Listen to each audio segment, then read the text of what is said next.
maka dengan ini saya menyatakan pengunduran diri sebagai Ketua Umum DPP Partai Golkar. Urusan Pak Erlangga itu urusan internal partai. Presiden Joko Widodo angkat bicara soal tudingan cawe-cawe Partai Golkar di balik mundurnya Erlangga Hartarto sebagai Ketua Umum Partai Golkar. Presiden Jokowi membantah ikut campur urusan internal Partai Beringin. Menurut Presiden Jokowi, Erlangga mundur dari posisi Ketua Umum adalah urusan internal Partai Golkar. Urusan Pak Erlangga itu urusan internal partai. Di partai itu ada proses, ada mekanisme. Silahkan ditanyakan kepada Golkar, kepada Pak Erlangga. Ini di sini juga ada Golkar, Pak Dito, tanyakan. Jangan saya mencampuri internal partai. Nggak bisa. Penilaian orang ketika mengaitkan Bapak misalnya mendesak Pak Erlangga untuk keluar, ada cawe-cawe itu Golkar, Bapak bantah ya Pak ya? Bapak seperti apa? Tidak ada. Senada dilontarkan Ketua Dewan Pembina Badan Pemenangan Pemilu atau Bapilu DPP Partai Golkar Idrus Marham.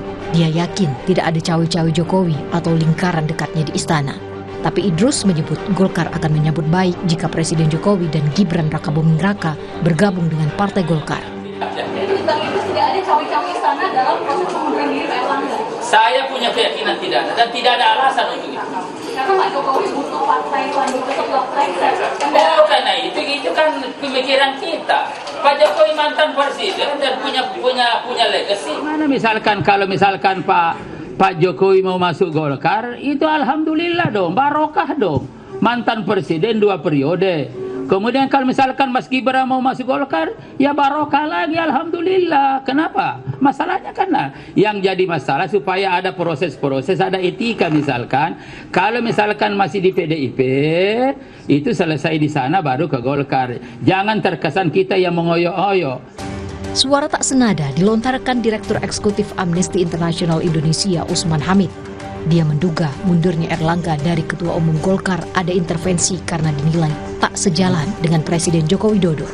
Usman curiga penggunaan penegak hukum sebagai senjata untuk membidik lawan politik. Ya, sangat kuat dugaan bahwa menjelang pilkada dan juga sepanjang pemerintahan Jokowi, hukum selalu digunakan sebagai senjata untuk melemahkan oposisi.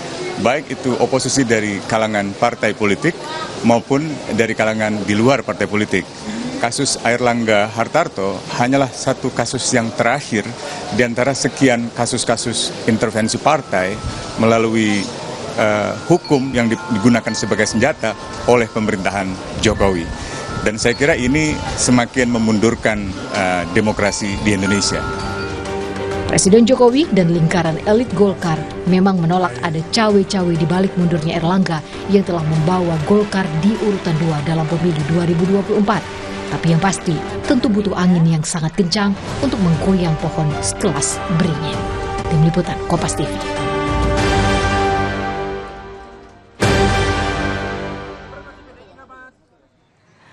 Mundurnya Erlangga Hartarto sebagai Ketua Umum Partai Golkar kemudian membuahkan tanda tanya dan juga spekulasi di tengah publik. Bahkan muncul juga spekulasi adanya cawe-cawe dari Presiden Jokowi di balik mundurnya Erlangga Hartarto. Apa betul mundurnya Erlangga dari Ketua Umum Partai Golkar ini adalah langkah atau upaya dari Jokowi untuk menguasai Partai Golkar? Kita bahas sore hari ini di Rumah Pilkada bersama Guru Besar Ilmu Politik dan Keamanan Universitas Padjadjaran. Ada Prof. Muradi. Prof. Muradi, halo, selamat sore. Selamat sore, Mbak. Assalamualaikum warahmatullahi wabarakatuh. Waalaikumsalam. Kalau kita lihat kan sebenarnya ada juga yang bilang kalau ini adalah upaya Presiden Jokowi untuk mengambil alih Partai Golkar. Entah Presiden Jokowi, entah keluarga Presiden atau juga orang dekat Presiden. Tapi Presiden juga kan sudah membantah ya kalau ia cawe-cawe di balik mundurnya Erlangga Hartarto. Anda melihatnya bagaimana pernyataan dari Presiden Jokowi ini? Ya, kita lihat 4 indikator, Mbak. Indikator pertama tuh ada manuver, pertemuan berkaitan atau bahkan komunikasi yang berkaitan dengan orang dekat presiden dan atau presiden sendiri. Itu poin pertama. Yang kedua adalah ada nggak nama yang diusung, itu ada nama yang kemudian dianggap orang dekat dan atau anaknya sendiri. Nah, selama ini 2 namanya yang berkembang kan, Bahlil dengan Mas Gibran.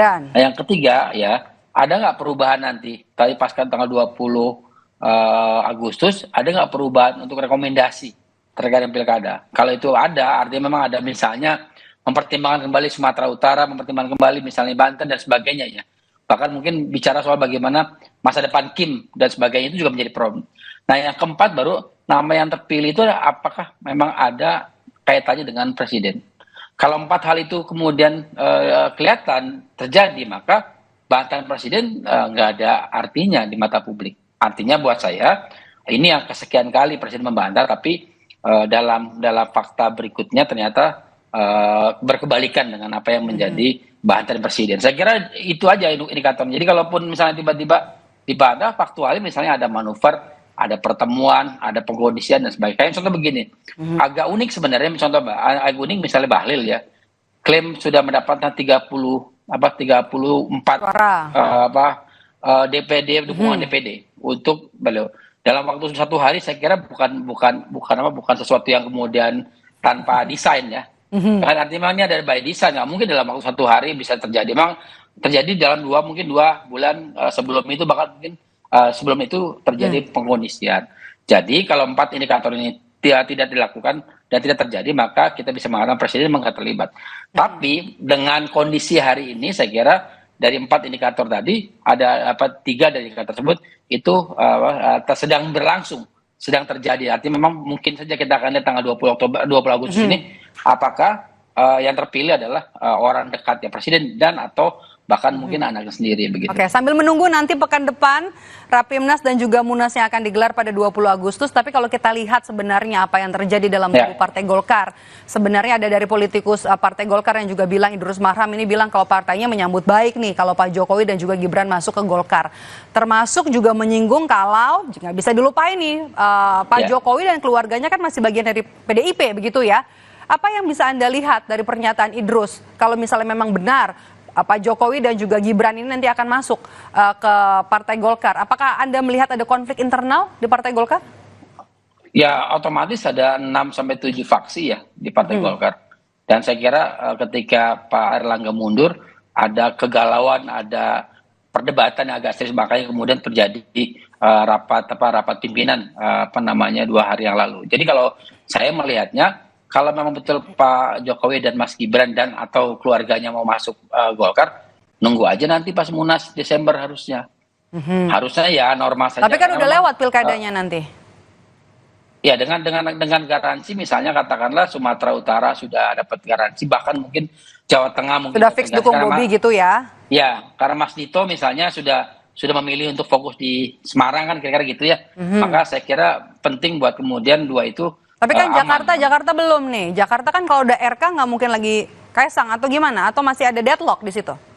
Nah di Jakarta kalau memang terjadi Pak Jokowi terlibat, katakanlah ada Mas Kaisang di situ, saya kira juga problem baru. Karena kondisinya kan berharap Mas Kaisang ini kan polanya kan ada 2. Pertama misalnya dia nomor 1, kemudian dia nomor 2-nya Kang Emil gitu. Atau nomor 1-nya Kang Emil, nanti dia jadi menteri dan sebagainya. Tapi buat saya langkah-langkah seperti itu terlalu vulgar. Secara politik dia tidak matang ya, tidak matang secara proses maksud saya. Artinya kalaupun misalnya kemudian dilakukan dengan dua garansi 2 provinsi itu bisa didukung oleh Partai Golkar dan mungkin koalisi di Kim, saya kira sudah cukup harusnya. Tidak lagi kemudian misalnya melakukan langkah-langkah politik yang harusnya ya koalisi di Kim ya, tapi di Jakarta kayak masih susah nih Prof ya. Di Jakarta kalau yang sampai hari ini masih question mark kan masih dengan PKS, kemudian Nasdem dan juga PD Perjuangan. 3 ini yang saya kira belum. Kalau PKB kan kemarin sudah dikatakan akan berkoalisi dengan Gerindra di 3 provinsi. Jadi kalau buat saya, kalaupun misalnya kemudian ini terjadi dan ternyata misalnya nanti di Munaslup 20 Agustus nanti, maka yang terpilih adalah orang dekatnya presiden dan atau bahkan anaknya yang terpilih, maka saya kira ini jadi satu dinamika yang luar biasa. Artinya bantahan presiden itu jadi kemudian dibantah sendiri dengan situasi politik yang berkembang begitu, Mbak.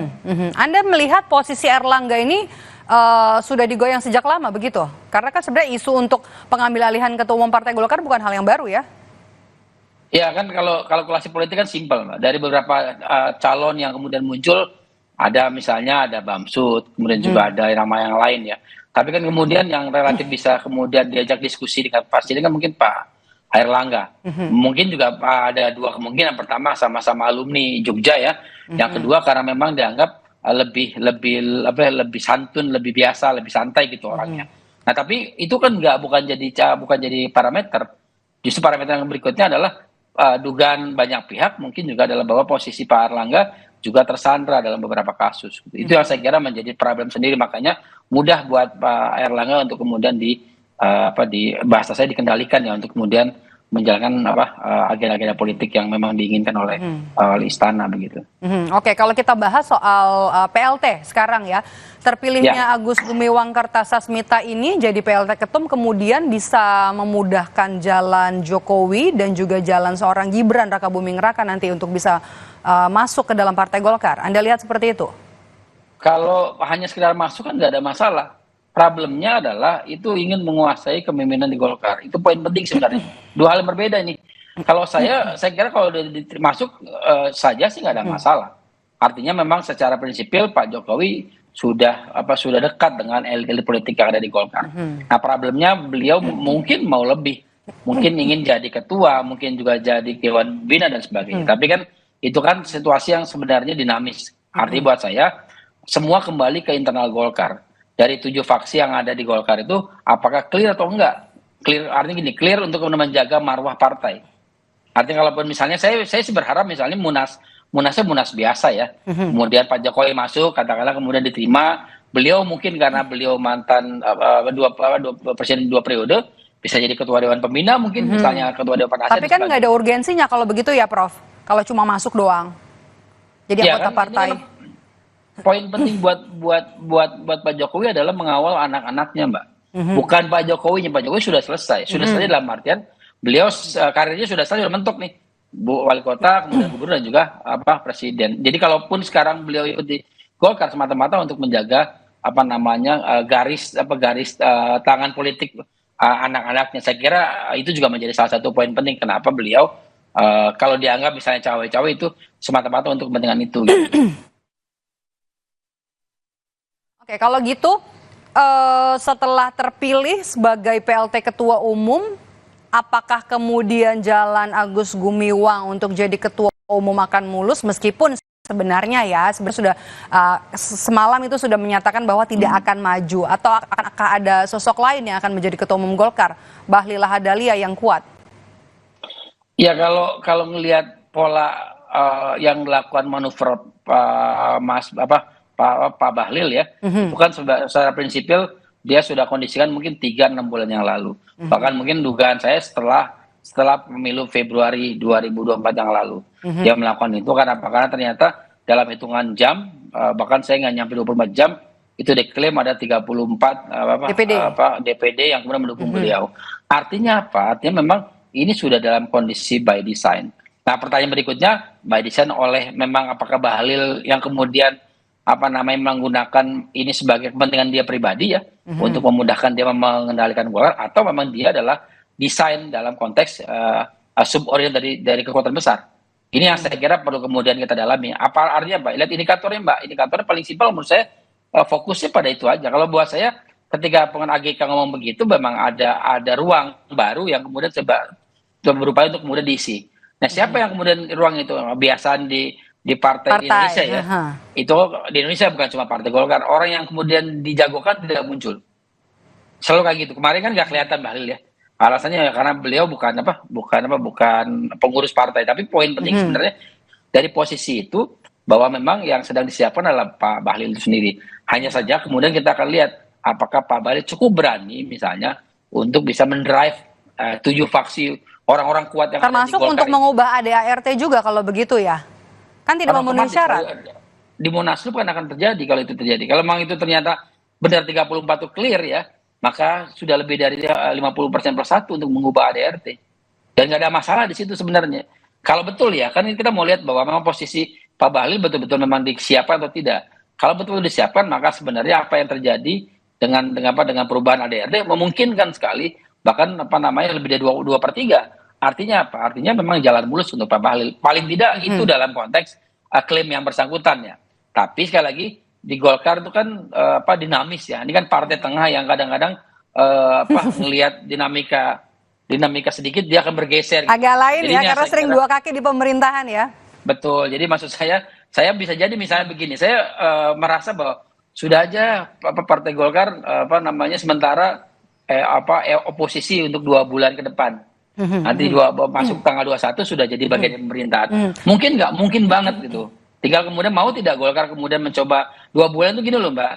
2 bulan itu untuk melakukan konsultasi internal. Artinya apa? Secara prinsipil saya kira itu bukan waktu yang lama. Tapi itu cukup untuk Partai Golkar untuk mengkondisikan bahwa di 2024 nanti pasca pelantikan Pak Prabowo, daya tawar Golkar jauh lebih tinggi dibanding sekarang gitu. Kira-kira gitulah. Dibanding sekarang ya. Oke, kita tunggu nanti masih pekan depan nanti digelar Rapimnas dan juga Munas Partai Golkar. Terima kasih sudah bergabung bersama kami Guru Besar Ilmu Politik dan Keamanan Universitas Padjadjaran, Prof. Muradi. Sehat selalu, Prof. Sehat selalu, makasih Mbak. Makasih. Usai jeda saudara, kami kembali dengan informasi